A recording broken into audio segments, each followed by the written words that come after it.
officially episode 50. Is it 50? Oh yeah, because last night was 49. Yes. That's, ooh. Happy 50th. Yeah. I don't know if that counts, I don't know if that counts as the 1 year mark because we did take Christmas off and... Oh, you can't. Yeah. 50 is a good number anyway. Like, I'm going to say I've been working here for a year, even though I had Christmas holidays. So we can say that. Yeah. Yeah. I guess so. What a fun time. It's pretty exciting. Yeah. I don't know. I read Jordan's post yesterday, which was really fun. Mm-hmm. Really enjoyable because Nufas Media just hit the 1 year mark. One as well. And I said, see you on the other side next week. Yeah. Because FlowCast is turning one on the 3rd officially, March 3rd.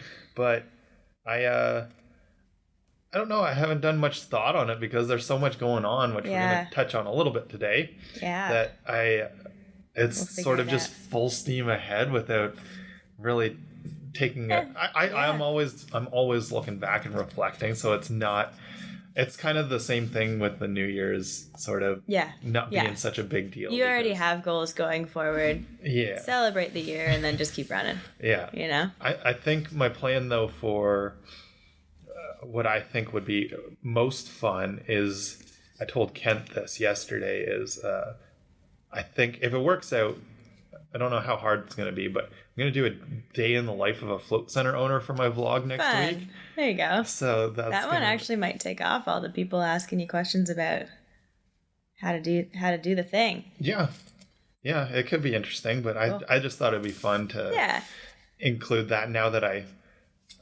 definitely know what a day in the life looks like. Is the 3rd a Wednesday?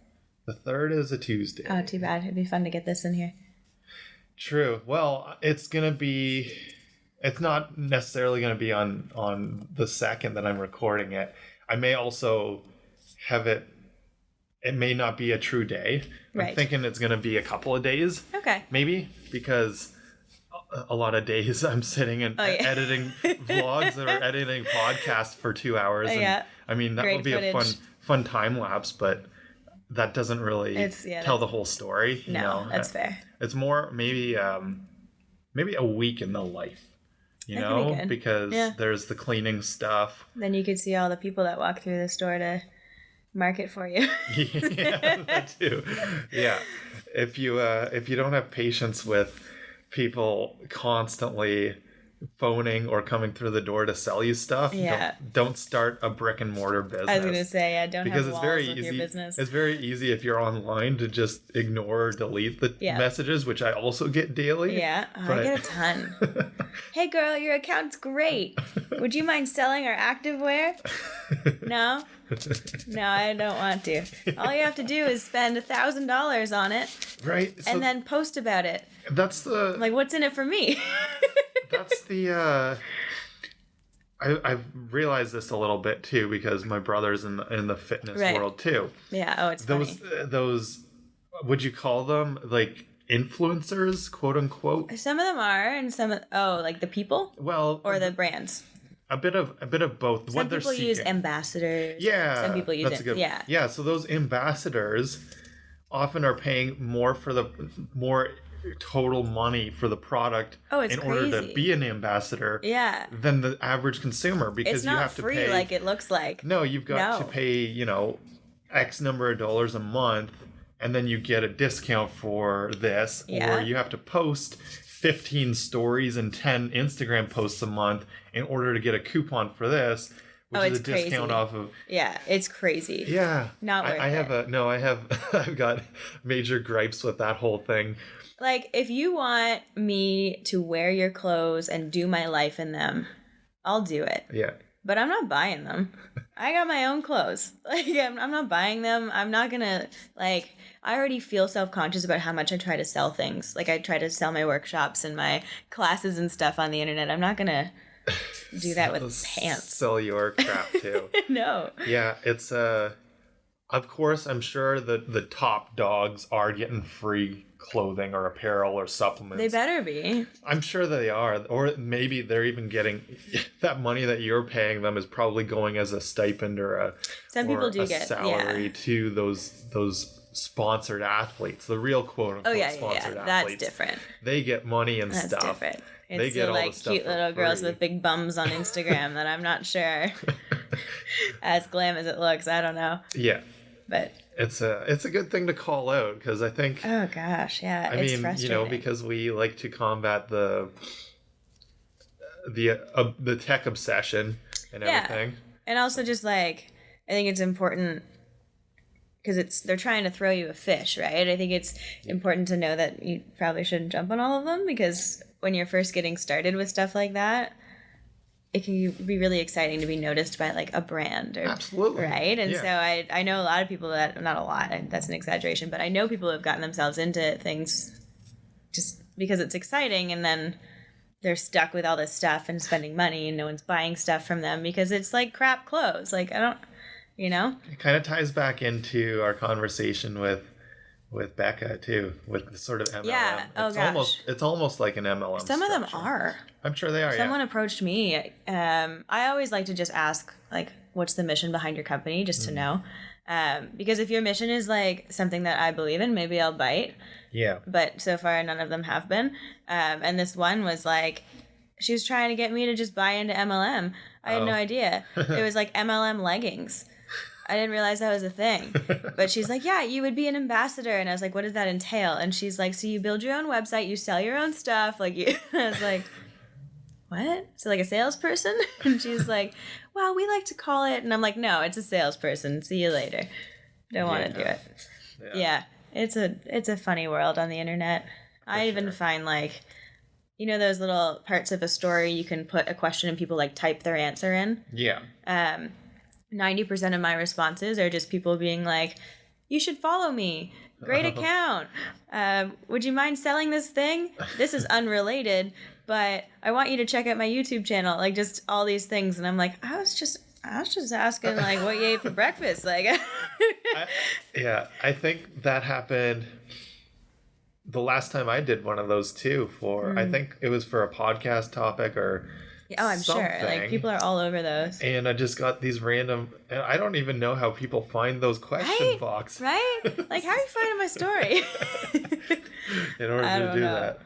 It's weird. But yeah. So we must show up in someone's, the search, the feed that comes up, the what do you call that? Recommended for you or whatever. Yeah. We must come up in there and then people just or maybe you can discover stories. I don't know. I think, there must be a way. I don't really know how to internet properly. No, that's funny though. But so one of the cool things that we're doing as a new endeavor around here is introducing group meditations. Woo! Yeah. Which you're going to be leading. I am, and I am very excited and honored to be in this position. I guess a little bit about it. We've promoted them a little bit through newsletter and social media, but not here yet. So Sunday nights starting March 1st. So this will be up the day after that. I'll maybe post this. Okay, we'll post that. I was going to say, so yesterday they start.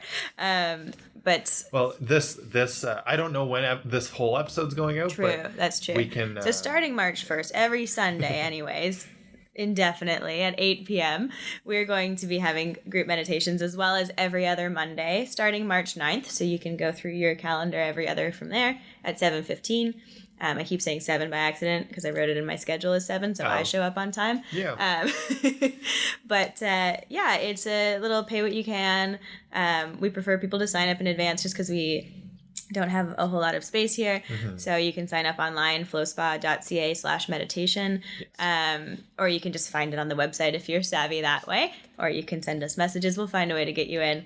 But just a nice little community. You can come in for an hour and just turn your brain off. And I'm the guide, so you don't have to worry about anything. It's just show up as you are.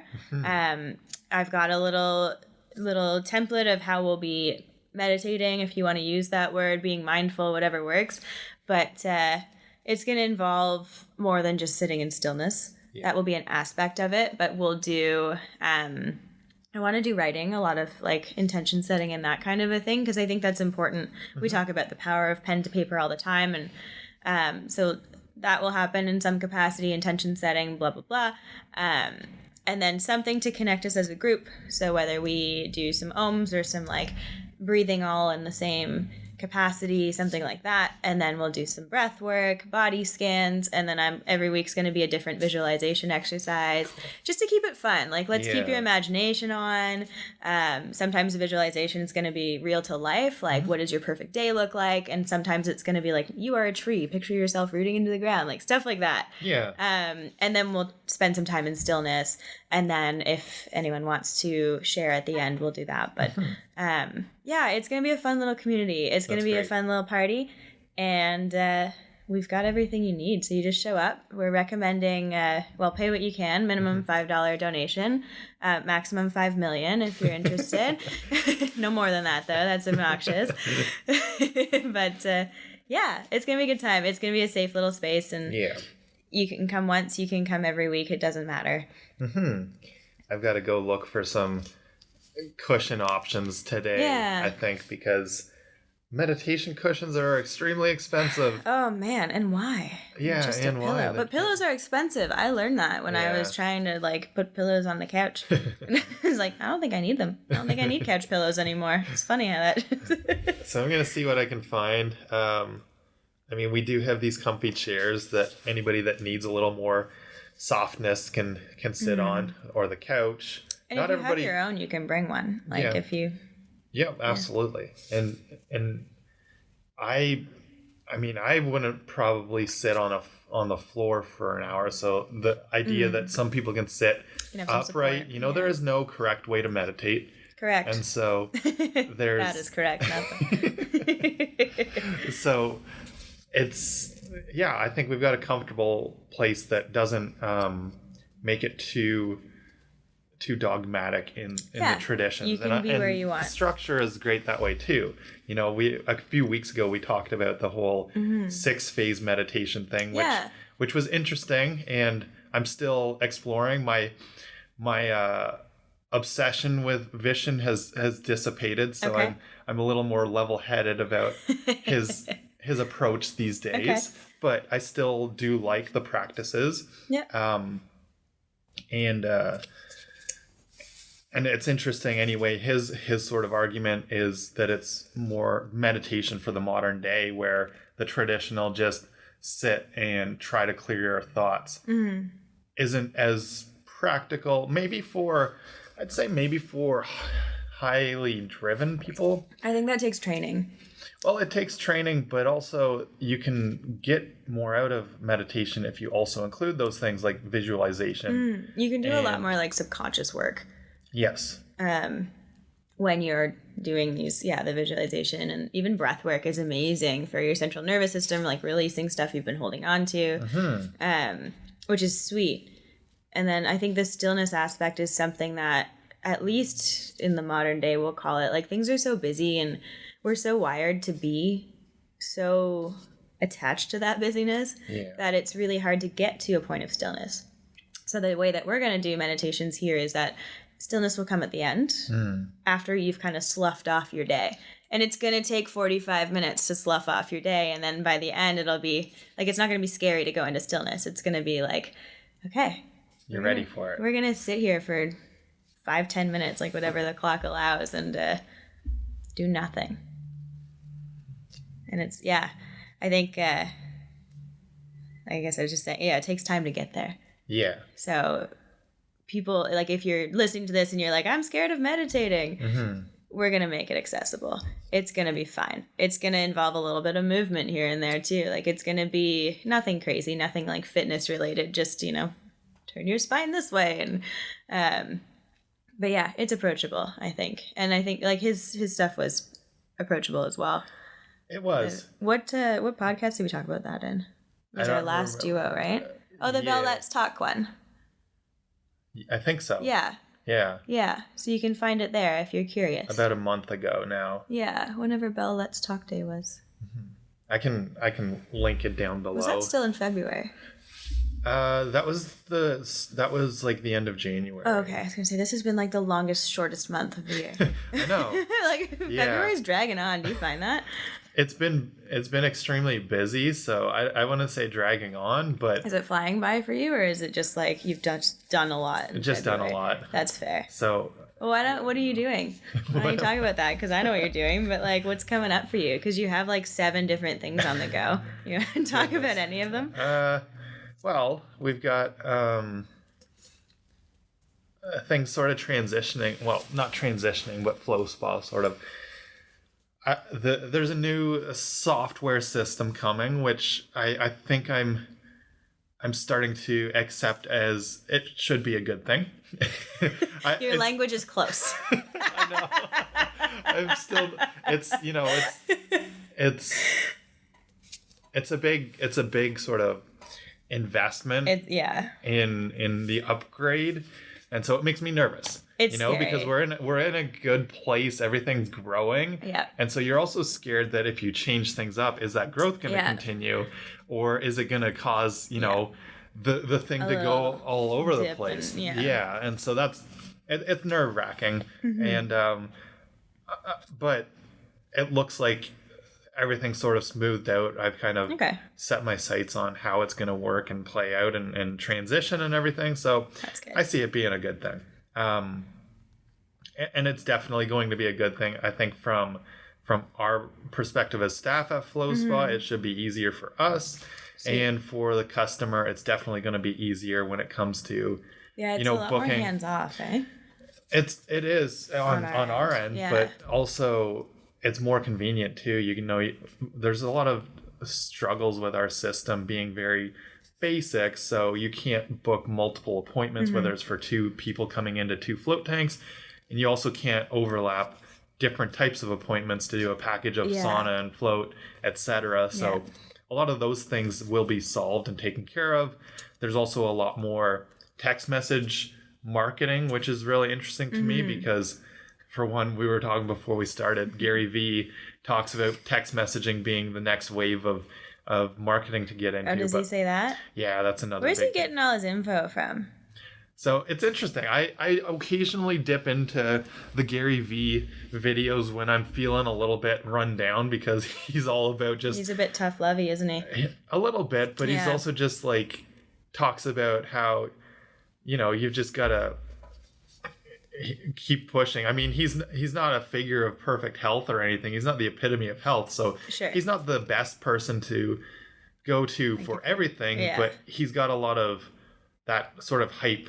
So it's kind of fun to sometimes get some of that energy, just like Tony Robbins. Anybody that sort of has that. Every now and then you just need to take someone's energy. Of course. Provided they offer it for free. I think also it's kind of coming to me now. I don't know if I've thought of this before, but as introverts, it's nice to get some of those juices flowing from the extroverts. They sort of sometimes you need that. They've got so much energy and abundance that they can sometimes. And they want to give it. That's absolutely. The best part of the extrovert. They want to give it. Yep. Which is great. So, texting is a big thing that he's into. He's actually got a phone number now that you can text, and then it's a community chat or something. I don't know if there's cost because it's in the States or anything. I haven't bothered trying because I also don't follow Gary that religiously, but apparently it's a big thing. I'm so confused as to because he's always like, text message is the next big thing. TikTok is the next big thing. What else, Gary? Tell me. LinkedIn? Oh, no, it's already a big thing. Well, it's not the next big thing, Gary. No, he's not saying it's the next big thing. He's saying if you're not there, you're messing up. So he says if you're not on TikTok, you're messing up. But your question was where's he get this? Yeah, where's he pulling his stuff from? He says it's entirely from listening to the comments and his community and what people are saying. So he's obsessed with studying the reactions of people reacting to whatever it is, whether it's the Super Bowl. He's watching the comments, he's not watching the game, whether it's so he's video. Doing his own research via his market. I don't know if it's just through his market. He does his research through consumer behavior. Which it's like psychologist-y of him. Yeah, it is. Yeah. Which is why I can respect a lot of what he says Yeah. He also, you know, why he says X is the next big thing is he doesn't care if he messes up, but he also such an interesting he likes to be able to, and because everything's recorded on video, you know what he's saying, because he's always putting out this video and stuff. He gets a lot of, I don't know, the thing that gets him all giddy is when he can pull a screenshot from 5 years ago and he predicts something right. So he's like the Simpsons. Yes. I'm surprised that they haven't, I don't know, I'm surprised they haven't done a video or an episode. Oh my gosh, they should. That'd be hilarious. That would be funny. Is the Simpsons still going on? I have no clue. I think so. Two people who don't really watch TV are just like I think Family Guy is still going on. I think so. I bet you they've got something already. Oh, that'd be good. But Jan and I were talking about this too. Let's say there's 4 or 5 million people, or maybe even more, that tune into what Gary's saying. Mm. That's just a drop in the bucket. Nobody knows who he is. That's the thing, right? Unless you're sort of in this, and even if you are in the world of small business marketing or marketing in general, you still you're more likely to not know who he is than you are likely to know. Which is so interesting. Yeah. Because the people, he's almost like a cult leader to the people that, you know what I'm saying? Like the people who follow him. Yeah. It's intense. Yep. People worship him. It's the same thing with Tony Robbins. Totally. A lot of people don't know who Tony Robbins is. What was he? Maybe a little bit more so. Was he in I always think of that movie Yes Man when I think of Tony Robbins. He was in Shallow Hal. Okay. I don't think I saw that. I think Yes Man was supposed to be like a spin-off of what Tony Robbins can be for people or something. Do you remember that one? That's the Jim Carrey one. Yeah, right? yeah. I don't remember the context of. I don't think it was actually Tony Robbins, but that's just in my that's how I became in the know of Tony Robbins, because I was like this figure and then related it to. So I wonder if he got some fame there. Maybe. I don't know. I could also just be my brain likes to make weird connections with things that don't always make sense to other people. It's interesting. It might be true. I know for a fact he was in Shallow Hal, though, and he played. Yeah, okay. I think he played himself. Seems like something he'd do. I think that's how it worked, because that's where. Was it himself Jack Black, today, or who was the? I don't remember who the actor was. Anyway, it's all about. I'm just as bad at movies as I am at TV. Or I don't know who it was, or Jason Alexander, some sort of non-imposing person was the main actor, who was very, vanity driven in relaticships, and then I think Tony Robbins goes in and grabs him by the head, and that's one of the scenes in the elevator. It's a comedy, right? It's like a silly movie. Yeah, but he sort of he does hypnosis or something and corrects his brain to no longer care about the vanity. That's right. I think Tony Robbins is involved in the whole transition. Interesting. And so I think that brought him quite a bit of fame too. Yeah, but, interesting. Gary Vee just Tony's a little bit more up there, if you look at. He's been around longer, right? Yeah. I mean, not just age, but what he's doing. Since the 80s. Yeah. And how old is Gary Vee? I don't even know. 42. Interesting. 43. Yeah. And Tony's 60. He's turning 60 on February 29th. So happy birthday, Tony Robbins. We like him around here, so I at least like him. You like him? I'm indifferent. I talk about him way too much. I don't like having human gods. It's and I find Tony Robbins is a bit of a god. It is so interesting you said that. It ties into this whole coach and mentor thing. And Janet and I were talking about it a bit yesterday. And I just wrote this morning because I'm trying to wrap my brain around this idea, of being mentored? Well, or just the whole concept? The whole industry concept. Mm-hmm. There are a lot of people out there that say that whether they're life coaches or it's an unregulated profession, so anyone can be it and anyone can do it. Yeah, it's like personal training. But these larger than life figures that get on stage and kind of prescribe a formula for you. Mm-hmm. But it's exactly that. I think, if I'm not mistaken, there was a podcast episode where we went into a little bit about what I learned from my Psychology of Religion course. Oh, did we do that? We did something. I thought you were going to say we learned from your Tony Robbins experience. Oh, we definitely did. We did that. Yeah, it was recent, no?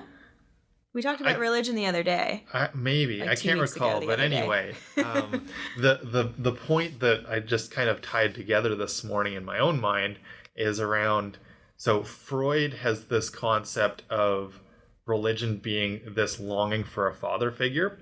Yeah, that's particularly in Freud's whole thing. Yeah, particularly in like, actually in a lot of religions, but Christianity, Yeah, it's like the male god or whatever. and it's because most adults are still in sort of this child phase where they're not able to take on the responsibility and maturity themselves, and so you turn to this God for your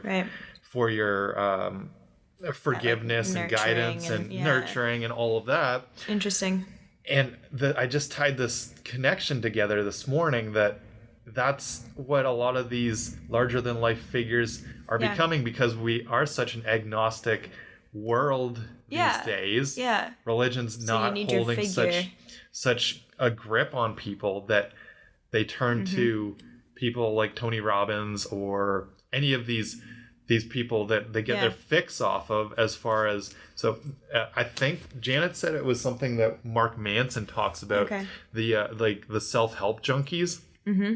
Which I don't recall that. Is that a book or is that just the term? It was in The Subtle Art. Oh yeah, I think there's is there a story about a lady who was sort of obsessed with him or something because she was a self-help junkie?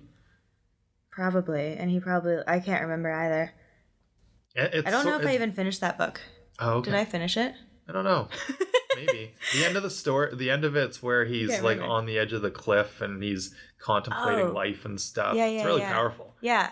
I think I jumped ahead because you told me to read it. Not for the fact he wasn't going to jump. He was just thinking the sort of memento mori. He wasn't actually feeling suicidal or anything. Just as if you haven't read The Subtle Art. Yeah. Mark Manson's okay. He's a little aggressive, but he's okay. Yeah. What were you...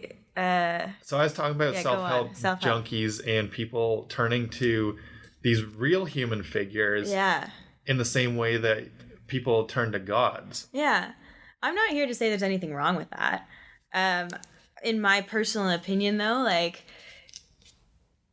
if I put someone on a pedestal, whether you are someone who is close to me or a large famous figure, I know physically or metaphorically, because Tony's both, large, but there are people that aren't so large. Gary Vee is an example. Is he not a large human? No. I'd lose my connection to them because I become fearful. Because it's like, you're better than me. I've made you better than me, and then I can't level with you anymore because I'm down here and you're up there. And so anything you're feeding me, I'm just going to do. Like, and maybe this is just my own upbringing and like my own things I need to work through, but like, you're going to tell me to do something, I'm going to do it because you're bigger than me, and who am I to agree or disagree, right? So I struggle with that. Like, I do it to humans sometimes where it's just like, oh my gosh, you're so cool, like you got this cool thing going on, and like, I don't know, you're doing all these things that I wish I was doing, and I can't say that much anymore because I'm doing all the things I used to wish I was doing. Excellent. That's cool.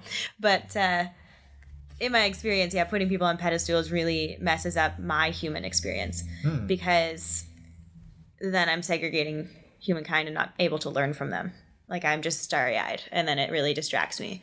So I really, like, I don't know. I don't have these people I worship because of that. Like, I prefer personally, like, leveling with someone I know, or like someone else who's going through the same struggle. Like, let's team up and work together and see what your wisdom is and what comes out of me, and let's like problem solve together. I think I like that better than having that high up Tony Robbins large father figure, you know? And it's just personal opinion, I would say. Like, if you, I don't know, if you like having that, if you like if you need that nurturing, then go for it.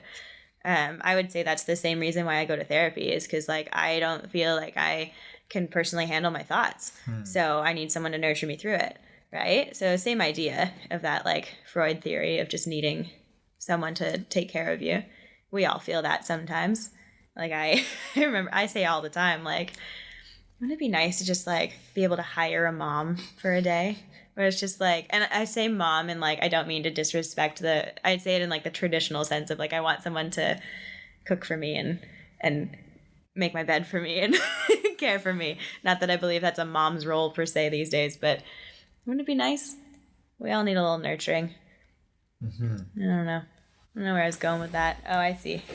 Yeah, definitely interesting. I think, but I don't know, the idea that sort of strikes me at the end of this debate is that if you're turning to somebody else for all the answers, then you're not finding what they don't have the answers for what's true to your heart. Bam. So you can't just that's I think part of my struggle, right? It like takes away your self-awareness. Because you're just to like, some extent. To an extent. You can use it to help. I think the right thing is, I was just rereading a quote this morning that worked with it, but I forget. The gist of it was that the best mentors or coaches or whatever are coaching you to become more self-aware or whatever. Yeah. They're not just leading you blindly. Yes. They're leading you towards the answer. And then now I'm really wanting to reread Robert Greene's Mastery, because he's got a whole most of the book is all about this mentorship role and apprenticeships and stuff like that. Cool. And I think the answer, there's a little bit of a summary that I just came across when I was kind of scanning through the table of contents, with that being the whole purpose of a mentor role in its purest form is for you to succeed and supersede that mentor in your own life and in your own goals. So that's I think that's where it really comes down to. And I don't know if a lot of these people on stage fully embody that. I mean, that's almost hard to imagine if you have already like made it that far and have a big following and you're on stage. Like all these people, this like 100,000 people in your audience, are they all going to do that one day? Right. No. Maybe one of them. Yeah. Maybe. But I don't know that that's the drive. Again, I don't know. But yeah. I like to think that people who have made it really big, for the most part, like have that heart of, as long as I'm speaking to one person, that's good enough. I think it's the people who flock to them that make it out of proportion. Like, I'd like to believe. And I think that's where it ties back into this self-help junkie sort of thing. Yeah. Oh my gosh. Where I had tied into the story of the people that were standing behind me in line talking about how they'd been to every single Tony Robbins event in Toronto, and they attend the LA event every year. That's expensive. And they go to UPW multiple times a year. And so that's where, you're deifying a person. That's when it becomes, I was going to say, that's just church. Yeah. That's just a church event for them, right? And like, Mr. God Robbins. And it does make, if that's the junkie term is interesting, right? Because there is a lot of adrenaline and dopamine. It's like a runner's high. Totally. Because you're jumping up and down, you're physically moving, and there's a lot of energy in the area. And then you feel really good when you leave. And you feel really good for a little while, but then it fades. And that's where that's something that I liked and appreciated that Tony said in the thing, was that he acknowledged that. He said, you'll feel good for a week or whatever after this, but it's still all on you. Yeah. So good. I did appreciate it. That is good. I know it depends. I think we talked about like behavior change in the process of that before, but it just, if you're not ready to actually take action with one of those events or conferences, then it's just a high. You know, like if you're not in a mindset to be able to start running after this, physically, mentally, whatever,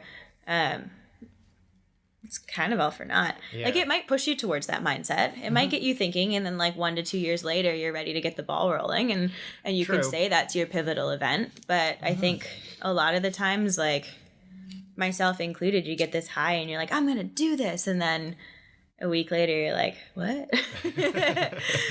But But yeah. I mean, to each their own. Everyone's got their own story, and everyone can justify how they spend their money and do their own things. And if you want to go to Tony Robbins 11 times a year, then power to you. Yeah. I got different plans. Yeah. Now, switching gears, I think, other updates and stuff going on. We'll probably do another episode in a couple of weeks talking about the strongman competition. Yeah, why don't you throw like a little plug? Sure. So I'm if you've tuned in for a while, you may RJ's really know. strong. I still compete in strongman, and I've also taken on the burden of running the competition to qualify, partially, out of self-interest, to qualify for the championship. And what it's like what is it called? Like the Central East or something like that? So it's now Central Canada's Natural Strongest Man. Okay. Because we've divided we split up now into 3 qualifiers. So there's one down in the Maritime provinces for the Eastern provinces. Okay. And so I am running the one that's for Quebec and Ontario. Cool. It's going to be just up the road at Hybrid Fitness new location. Is that public information yet? It's been in the newspaper a couple times, so it's not. I was going to say, otherwise you heard it here first. Yeah, so I mean, anybody that's read the news of Hybrid sort of evolving into this new sports complex should know, but this will be the first sort of event taking place there because there's no signs up or anything. Yeah. So we'll have a sign on the road or whatever, because anybody coming from out of town isn't going to know where it is. I missed the turn when I went out there. Is it not on the maps anymore, right? It's not. Yeah, that's almost spooky. And it's just this big building, and I was like, is that it? Or is it the next one down? I couldn't remember because I don't go out that way that often. Yeah. So, so I'm trying to train for that right now, and also so you're hosting it, you're doing it. We can talk about it more in depth closer too, because it's when, in April? It's April 25th. Yeah. Yeah. So is that? Oh no, today's the 26th. It's only 2 months away. That's crazy. Yeah. Okay. And do you have people coming from Quebec yet? Do you have any confirmations? Yeah, I had somebody confirm and pay already, register. So I've got one athlete. That's going to be fun. Yeah, so this year looks a lot better. Last year it was just myself, Randy, and Nick. It was the first time I'd tried running a competition, and it was all local athletes. Nobody came out to it, which was kind of sad because I was then the only Eastern Canada athlete to go to the championship in Calgary. Yeah, it almost doesn't feel like a competition that way. Well, I mean, it was, certainly because Nick and Randy had no intentions of traveling to a competition that was... So you were going to do it anyway. Me? I mean, like, you were going to be the one to go out of that group, regardless of who scored highest. So now it's a real competition because there's more than enough athletes. No offense, Nick and Randy. Nick's coming back. Is he sweet? Yeah, I'm not sure if Randy is because it is a hard competition in a long time. Still. But Nick's stoked to do it again. But I've also got a few other confirmed athletes. Sweet. That that have competed in strongman before. Cool. And that's great. And more interest still coming in. So it'll be a bigger, better competition for sure. Yeah, and, that's cool. I'm gonna come watch. Yeah. Yeah. And so that's going on, and that kind of, I don't know, that's the main thing. I gotta get organized and make sure that everything's sort of planned in advance this year. Now that I've done it once, things are a little bit easier because I kind of know the rundown, and I fortunately have awesome support in Josh and Dan. And you've got a crew. Is Jen going to help too? I think so. I haven't actually confirmed, but I'm pretty sure she's on board to be our scorekeeper again. She's a good little cheerleader that way. My dad's always a great moving the equipment and resetting the equipment and everything. So it takes a lot of the actual competition day pressure off of me when I've got you just get to go and compete and focus on that. How are you feeling? I took the month of January off from training, and it's been a bit slow getting back into it. I would say you didn't take it off though, to give yourself credit. I feel like you did I was still doing Pilates. And like support. Yeah. Like you were, because you had your low back stuff, right? Yeah. Then? Yeah. which did not heal up to the full extent that I had hoped it would. So it's I don't know. It's an issue. It's an ongoing struggle to try to train through low back pain, but knowing sort of what I know from including Pilates movements has helped with sort of core strength. Totally. Well, that's why I'm curious to see if flexibility. It's gonna up your game. Well, it's definitely made it so that if I'm warmed up properly and moving properly, that I usually don't experience the same type of pain and stuff. So yeah. That's good. So I figured out a little bit how to move better, which I think is important. Yeah. And, we'll either get Becky on or maybe Kent back to kind of talk about some of that stuff, because I think that would be interesting. Yeah, because I don't think he talked about Pilates a whole lot. Like he talked about like the business journey, but it wasn't the actual art of Pilates. No, not a whole lot. I would love that if we could talk about it, because I teach Pilates for those who don't know, and going into my training, I didn't really know what I was getting into. Like I had misjudged Pilates as something that, like, no offense to anyone, but like prissy white girls do. And it's not. It's a lot closer to like, actually I was talking to Nick Koo the other day, who would also be cool to get on here. Yeah. And he referred to it as prehab, and I'm like, yeah, that's what it is. I absolutely agree. Right? It's like if you want to be injury free in a sport that you're doing, supplement Pilates. Like I refer to Pilates as like a fitness multivitamin. That's what I was telling some of my clients the other day, because it like physically nourishes you, we'll say, for lack of a better word, in those spaces that you might be weak, because it helps just support your system. Yeah, we should get Kent on to talk about that. Or Becky. Becky would be cool too. She's a little busy with a tiny baby right now, but yeah, I think she's on board I should maybe message her as well, because even though she's got a baby, it might still work out. Yeah. Anyway. But no, I was thinking about that. I agree. It's definitely a prehab thing. I actually feel my best the days after Pilates. Pilates it's almost annoying. So I'm actually, now that I say that, I think that maybe trying to do my heavier lift days and those days after Pilates might be like the coupling best. your workouts that way. Yeah, because when I try to do those movements Monday after it's been almost a full week without it, it's like worn off a little bit.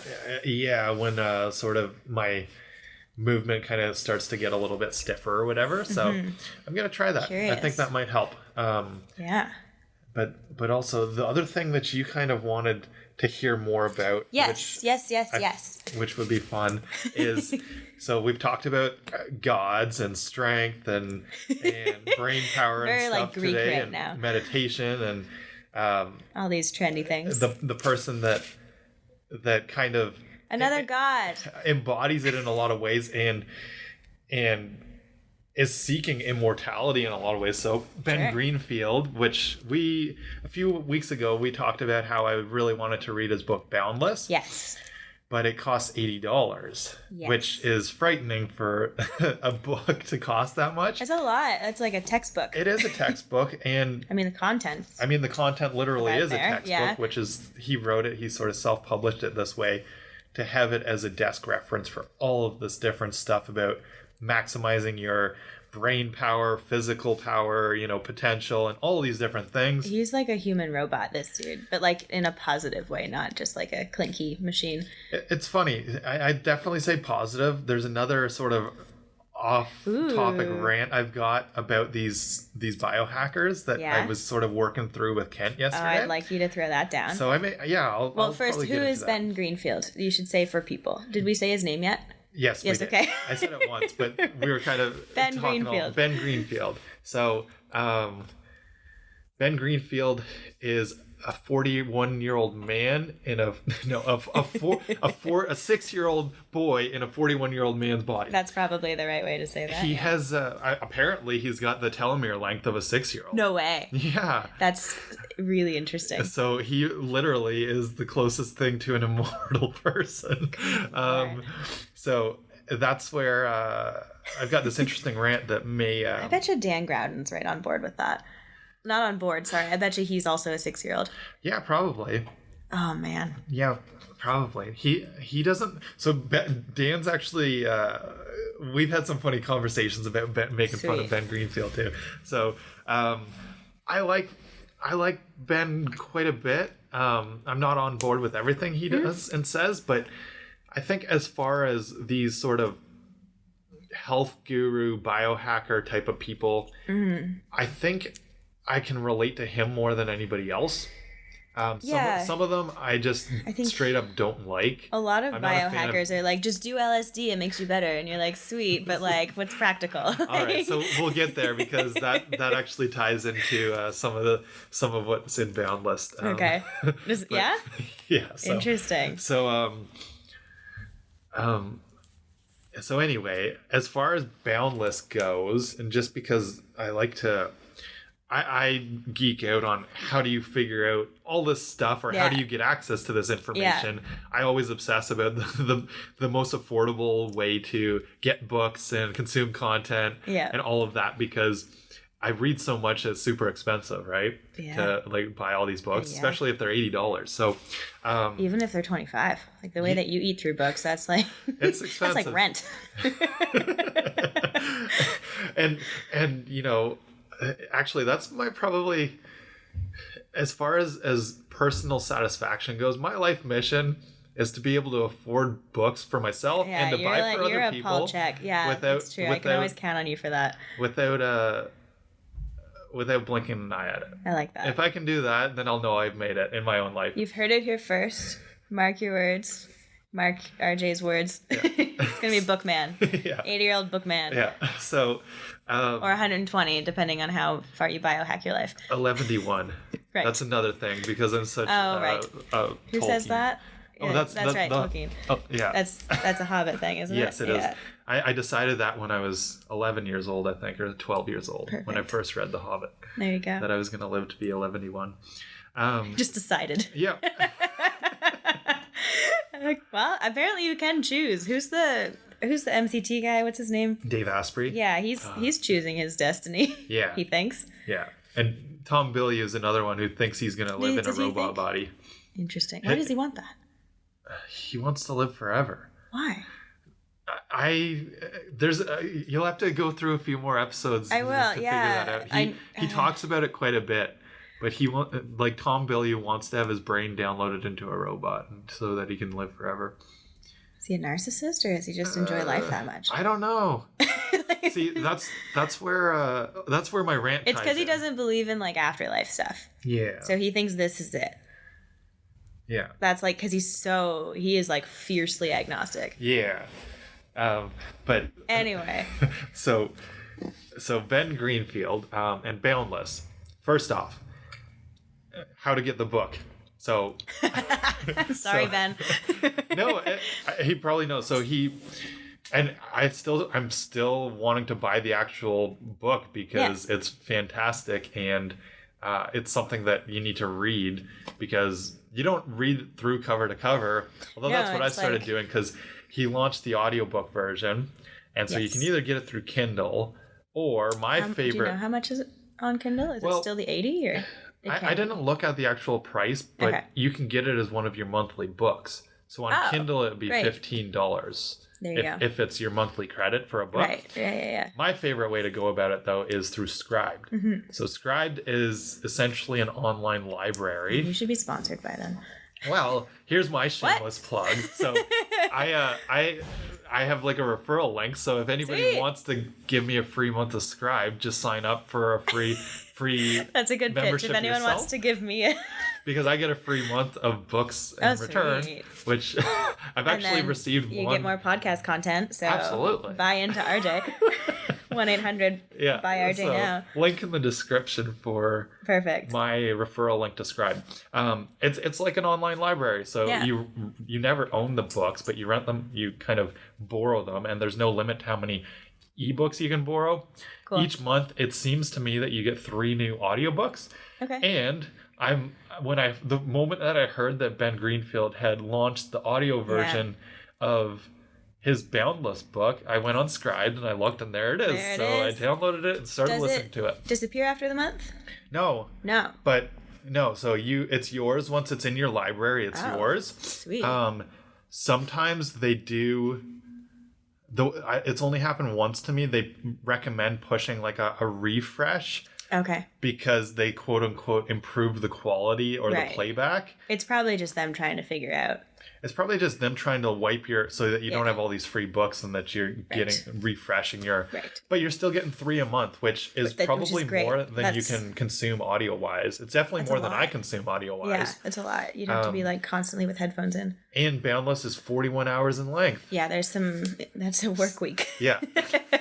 So I don't know, I'm about 5 or 6 hours into it. So the topics, if you want to go over, which ones have we, I'm going to look at the notes. I love the food. Like for me, his knowledge on food is like, I wish I had that much back pocket knowledge of just like it's not just food, because I have a lot of knowledge on like vitamins and nutrients that come from food, but he has more like how this food interacts with your neurochemistry and like what it'll do for your energy levels and what it'll do. Like he even goes as far as like sex drive and like what to eat and what not to eat to optimize your pleasure experience. And like he's got all kinds of, and he's just, just this, that, the other thing. And here's all these things you can do if you are needing to whatever, prepare for an event or speaking, or you want to sleep better. Like it's cool. For sure. So, I think it's neat. Yeah.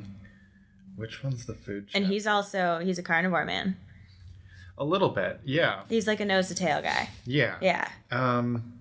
So the food chapter, I thought the food chapter was pretty simple. Interesting. As far as the so actually the food chapter is on a little bit on like the actual nutrition, and then he covers smart drugs. And he covers fasting, and then he goes into fish oil. So I kind of think the smart drug topic is interesting. So drugs, like nootropics, things that enhance brain function. Yeah, and so like mushrooms and like not like sorry, not like psilocybin, like lion's mane. I'm sure that in some ways is one of, so he's got all these. The interesting thing about why Boundless as a book is actually so valuable is so far I went through, he's got all these supplement stacks that he recommends that that for whatever thing that you can kind of like try out, or he's tried and tested. He a lot of his stuff is he's the guinea pig for all of it, which is he does a lot of testing on himself. Yeah. But I kind of like that, because then he's like, I did this, here's my personal experience. Yeah. It humanizes him a lot more for me. I think because he is very, he kind of follows the scientific method pretty closely, even though a lot of it is stuff that's on the fringe that's not well validated. So a lot of it is things that he just he's recommending because he's tried it himself, and this is what he noticed, and he never prescribes it as something that you have to do, but if you want to try it, here it is. Yeah. So a lot of the stuff he does, you can't. It's like not even fully legal, which is funny. Yeah. He talked about taking like he talks about like combining a microdose of LSD and all this stuff and sitting down to write his chapter, whatever it is, because he also writes nonfiction or fiction. That's right. He writes a lot of fantasy, which I didn't know is something that he does a lot of. I think that's cool. Yeah, because it just shows he uses both sides of the brain. For sure. Right? So, I mean, yeah, as far as the nutrition stuff that he talks about, or so far, I mean, there's at least audiobook wise, there's 36 chapters, and I'm only on chapter 7. So there's probably a lot more to go into, but I mean, his big things are avoiding processed oils. Mm-hmm. Oh gosh, yeah, preach that. That's kind of like the number one thing. That's huge. Because I guess the chapter so far on nutrition has been all about brain health, and that's why processed oils for brain function. Yeah, that's his thing with I think that's biohacking in general, right? Is like optimizing brain function, because then it optimizes body function and and then also depending on your sensitivities, avoiding oxalates and histamine inducing foods, or the foods that contain histamines. And then also gluten, obviously, for certain individuals. Yeah, I think he talks about dairy too, right? A little bit. I know he doesn't. I haven't got to this Gary. chapter. Maybe there's Okay. on I'm sure there's one for like systemic inflammation or something. Yeah. Not so much for brain health. Doesn't seem like Interesting. dairy is something that he's talking about a whole lot. And then the smart drugs. So he talks about things like Ritalin and Adderall, and Oh, I see. he's actually afraid of a lot of those things. Interesting. He kind of stays away from them due to their the impact that they have on neurotransmitters. They're crazy, man. Yeah. Like, I had a friend who, like, was trying out some ADHD meds to, like, she's got ADHD. It's a legit thing, not just a student thing. But, oh my gosh, they're stimulants like nuts. Like, it's like, she's like, I felt like I was, like, on cocaine or something. And this is apparently supposed to be how I feel better. Like, she's like, I was paranoid. But it was, like, my whole day. Like, she was losing it. And she's like, I couldn't drive. It was like, everything was so scary and so intense and so, like, high energy that, like, that's so crazy. Seriously, the synthetic brain smart drugs or brain boosters are scary stuff. They're intense. And a lot. So he's far more in favor of things like lion's mane mushroom. Yeah. And some of stuff like that. pardon me. Fish oils too, I'd imagine. Yeah, fish oil for enhancing, so fish oil is really cool for brain health and DHA in particular. Yeah. Because it basically makes those cell structures more fluid, which enhances the processing power, the connections, brain flow. Yeah, exactly. and it's also super important for developing brains in infants to include DHA. Yeah, whether it's which is not in avocados. No. Just so people know. Is that something that people think? Well, like, people think, I mean, you relate omega-3s and DHA together a lot, right? And avocado is more omega-6. So it's a good fat, but it's not a great fat. Right. Omega-6 and monounsaturates. There you go. So the omega-3s are really important. You can get them from algae, marine sources. Mm-hmm.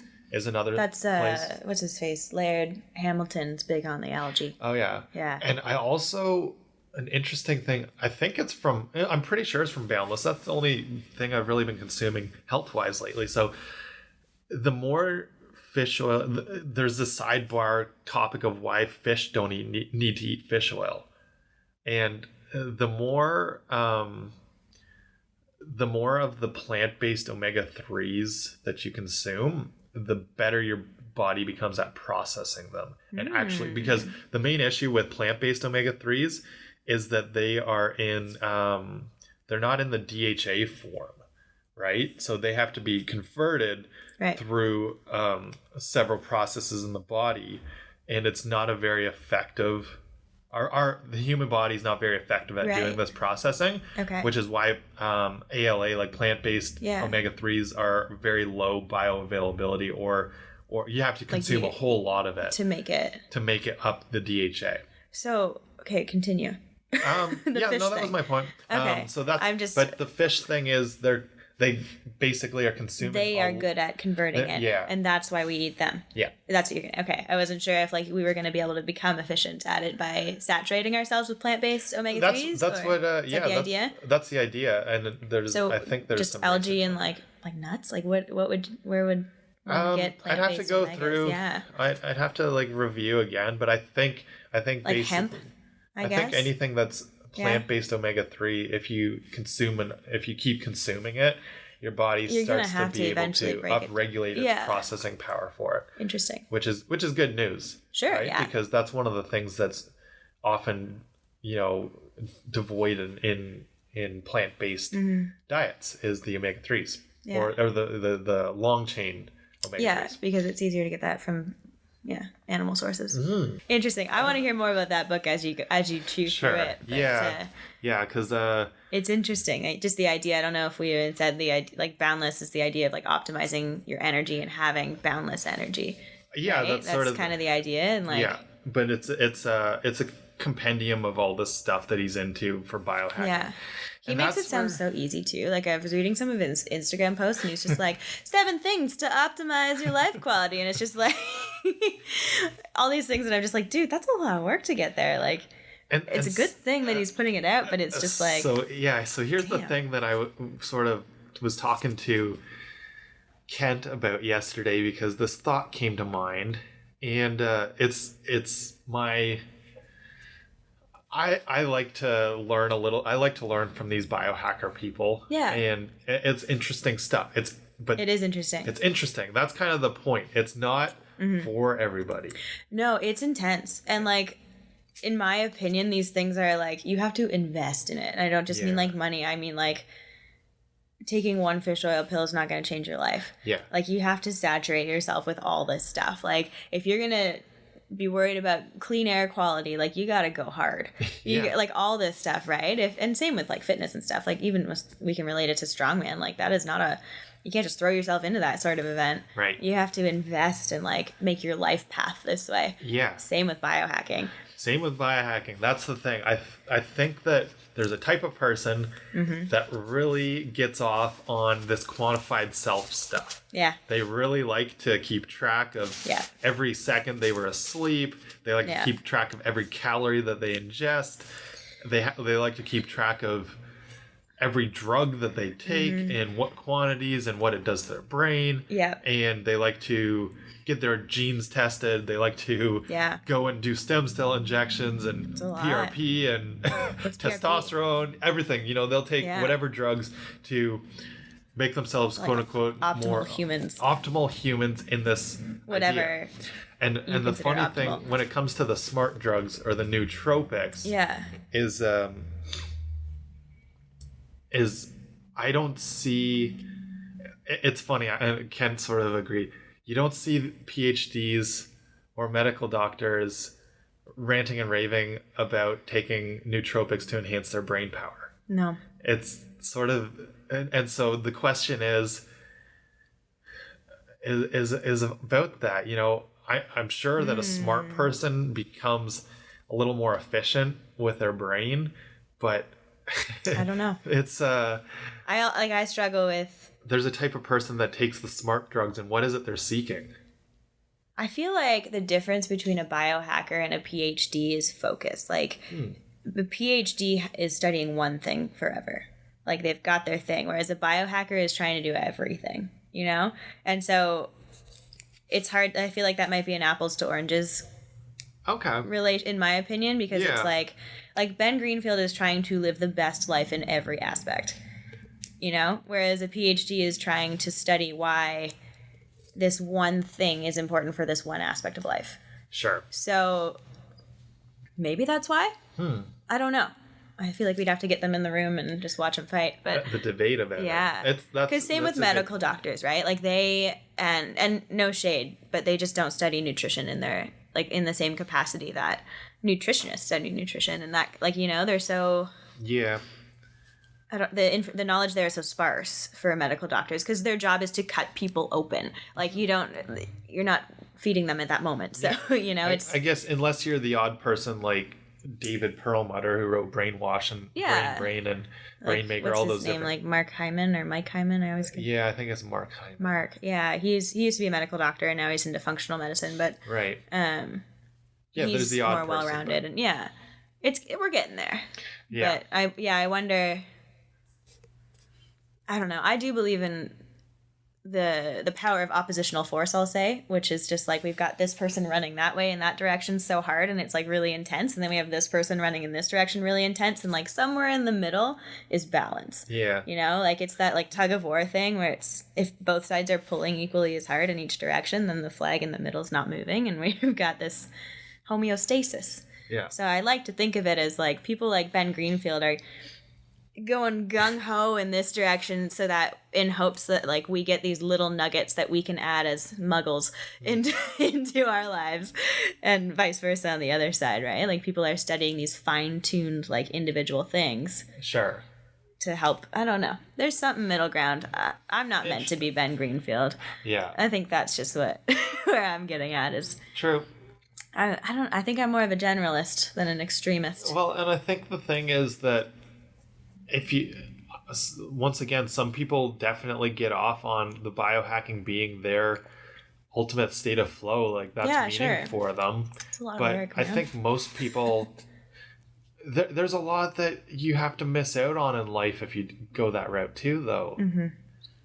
It definitely weans out your social life. Like if you know, a lot of them aren't like, they won't go out for dinner because it's a lot of processed foods, or like they're really selective on where they go out for dinner. Or, well, part of the processed oil thing is Ben carries with him his own salt, his own olive oil, and his own pepper to restaurants so that he's got... I don't like eating out because I have such a sensitive gut that it's it messes me up for a week. And so I guess part of it, I wonder how much it is that most people are, I mean, myself included, are insensitive to this less than optimal state. But maybe once you become woke, this is the thing. Okay, this is my big. Go back? Yeah, you can't. Like the more that I fine tune my diet to know what I need, the more I'm just like, damn, like there's a lot of stuff I can't eat if I want to feel optimal. A lot, and I didn't realize that until like recently. I mean, I've dabbled in like weird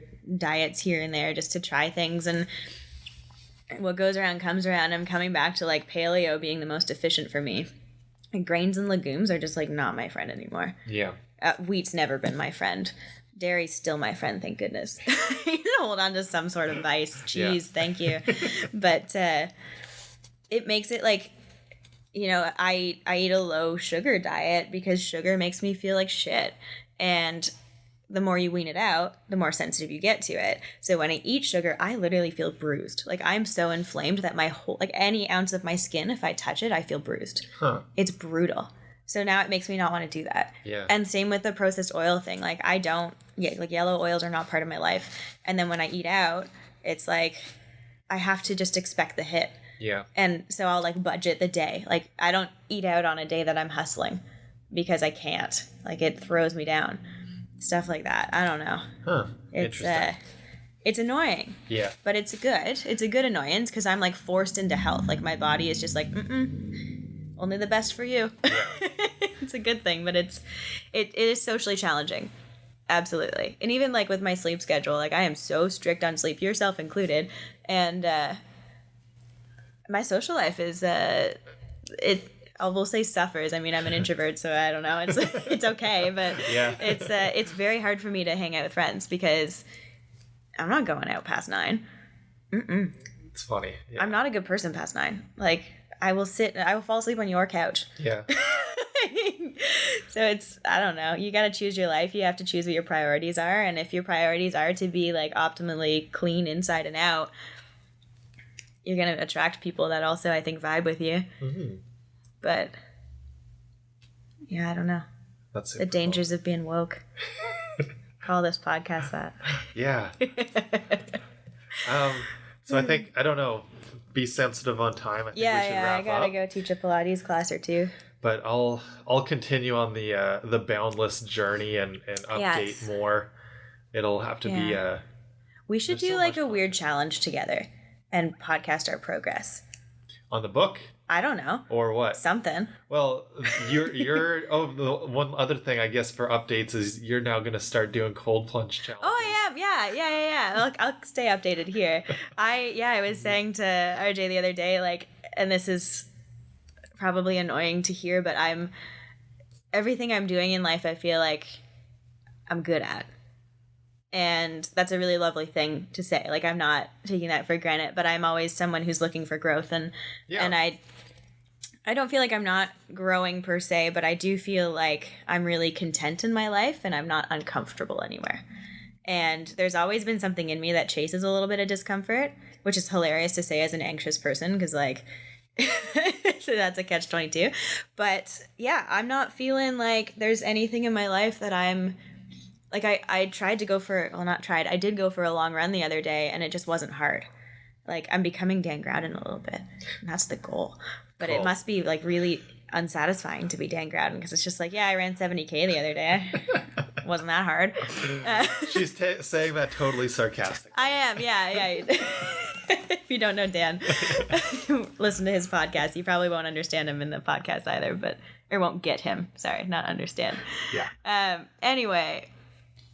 RJ told me to get good at cold plunges because that is challenging. Yep. That's really challenging. So this is my next endeavor, my next discomfort in life is I do month things, challenges. That's kind of how I okay, for a month I'm going to try this. So because there's one is this in February? Is next week? No, February's over. So I guess it is. Yeah, March cold plunges. Yeah. So I'll keep you posted on that. Maybe I'll put it on the internet. I don't know. We'll see. Cool. But that's my next endeavor. I don't know what to expect. Well, it's a good challenge both physically and mentally. That's what I liked. So I've only done it once here. And, the thing to quantify and qualify what getting good means to me. Yeah. Is at first, you're not going to want to stay in. It's going to be really challenging. Mm-hmm. You're going to start shivering. Yeah. And you don't want to reach the point of shivering because that's dangerous. That's dangerous. Yeah. When you get good at it, which I've found is possible, and you see it with, Wim Hof kind of guiding people through walking up mountains in their shorts and nothing else and sitting in cold plunges for extended period of time, is you'll learn how to control your body to the point that you'll feel the sensation of shivering starting, but you'll be able to actually stop yourself and stay warm and actually get comfortable sitting in this icy cold water. Yeah, I'm curious because I feel like I'm getting there. I'm not going to say with all fitness, but with body weight modalities. Like I do have I'm good at running because I just have the mindset for it, and I'm good at animal flow for extended periods of time because I just love it. And Pilates I could do forever. Like I'm sometimes disappointed because I don't feel defeated by anything. So I'm curious to see. Part of me wants to be defeated a little bit so that I can have something to master. Yeah. So I don't know. Cool. We'll see. Yeah. Anyway, stay tuned. What a rambly podcast. I think it was good. It was good. There was all over the place a little bit. This is just how RJ and I chat. Yeah. This is kind of a fun 1 year thing because it's that's how it started. We just talk like this. That's right. So anyway, let's wrap up there before we go way too long. Because we'll do that.